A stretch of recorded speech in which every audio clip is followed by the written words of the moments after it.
Recently I saw a teaser trailer for Strangeland, a point-and-click adventure game set in a morbid, otherworldly carnival.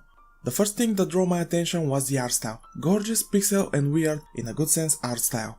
The second was the developer, Wormwood Studios. I know about them because one of their games is on my review list, Primordia. And since it's been ages from the last time I played an adventure game, I decided to give it a go and of course review it. Is it a good game? The short answer is, it's a small game with a big heart, great for veteran and casual fans. The flaws are minor and didn't stop me enjoying the game. The game takes place many years into the future after a devastating war.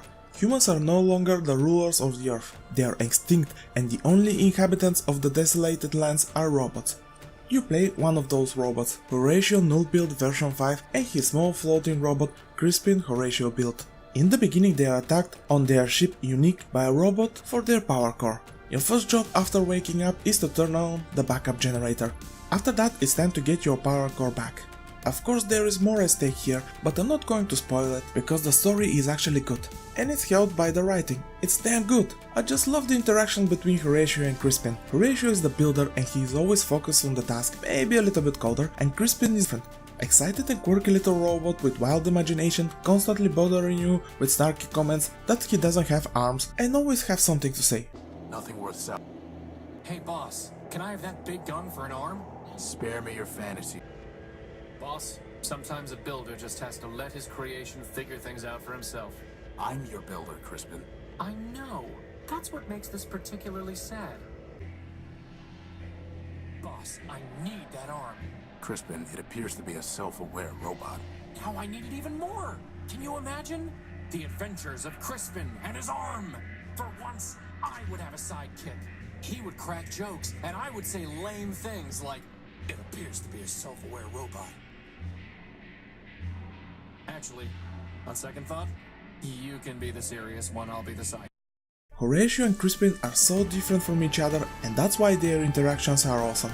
The dialogue is one of the highlights of the game. The second is the voice acting, especially the two main leads. The voice actor for Horatio sounded really familiar and I was sure I've heard him elsewhere.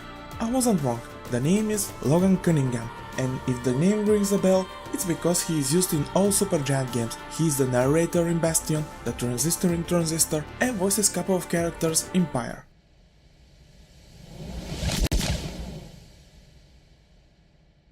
The voice actor for Crispin, Abe Goldfarb, gave his voice to a lot of adventure games like the Blackwell series, Technobabylon, Shardlight, and so on. Other actors also did a great job, but the main character has to stand out because you hear them the most. Fortunately, they are top notch.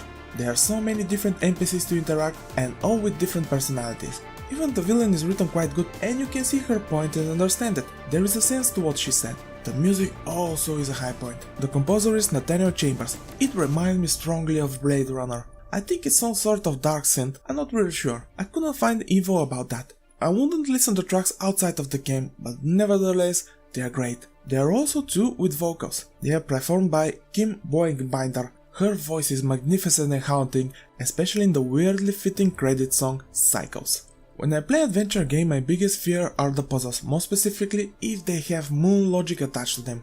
I don't like those type of puzzles that much, so this is the reason why I can't play Grim Fandango and had a hard time with The Longest Journey, although it was worth it in the case of TLG.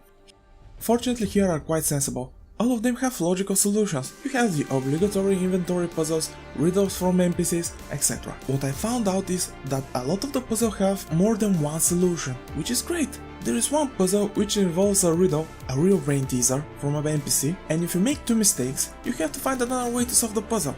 This is great, because if you didn't have more than one solution and brute force it, the whole puzzle and situation will not be as fun as it is. Also, some puzzles are tied to one of the many endings, and without getting the right solution, you can miss some of them. I think I saw half of the endings without replaying the game, and even if you have to, the game is worth playing at least one more time to see the endings you missed. There is one twist you can entirely miss if you don't do the puzzles in a certain way, or left in the dark regarding the lore. So many cool things to see and do. If you get stuck, there are two options. Either go online and find a guide, which I don't recommend, or click on Crispin. He's your helper after all, and he is the hint system here. Sometimes he will tell you more directly in the form of a question what to do, or just give you a really small hint, or be annoyed that you bother him at all. Just don't expect from him every time to say what to do. Primordia is reminiscent of the old adventure game but with streamlined interface. The backtracking is minimized with the help of useful map for quick traveling. This doesn't mean you won't click to move the character. Also, you have a data pouch, which is your notebook. The events of interest are signed in automatically, which is quite helpful for solving puzzles. The art of the game is gorgeous. Yes, it's a pixel art, but hear me out. There is a good and there is bad. This is a good pixel art. Fantastic post-apocalyptic setting translated in over 50 hand-drawn rooms. It feels like there is a mix of different styles. For example, the unique interior design looks like melted metal or maybe something from the mind of H.R. Geiger, but less scary. There is a crash bust that reminded me of Blade Runner. I say this as a compliment. Metropole, the city you visit, looks like typically human, and there you can find one character which I'm sure is a homage to number 5 from Short Circuit. Through the game you will be visiting 2 places with multiple locations of interest. You start in the desert, which looks deserty, but you won't see only sand. In the later half of the game you move to the aforementioned Metropole, which is a mixture of high-tech stuff and ordinary wooden buildings. All those styles clash really good in one organic world. There are a couple of small problems with the game. The first and most obvious is the lack of any video options. This leads to stretching the game, but there is a solution. When I started the game, I choose from my monitor menu 4:3 resolution, and that's how I found the game playable and looking good. I don't mind this, but I could see how this could be a problem for some people. This problem is tied to the engine used here, Adventure Game Studio. And I totally get it. Wormwood Studio is a small studio with limited budget. My second problem is some hotspots are kinda hard to find. Those are minor things, at least to me, and didn't stop me enjoying the game. Lastly, there is one short spin-off story which takes place after the events of the game but without spoiling the ending, and you can download it for free from Primordia website. Primordia is excellent adventure game for veteran and casual fans of the genre. It offers great story, soundtrack, voice acting, settings, graphics, sensible puzzles. What more could you ask from an adventure game? Now, I saw what the team is capable of and I can't wait to see Strangeland. /6 before performing any repair task. Oh, forget it.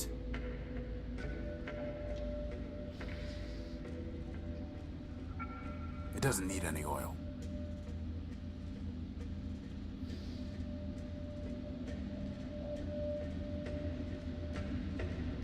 That's never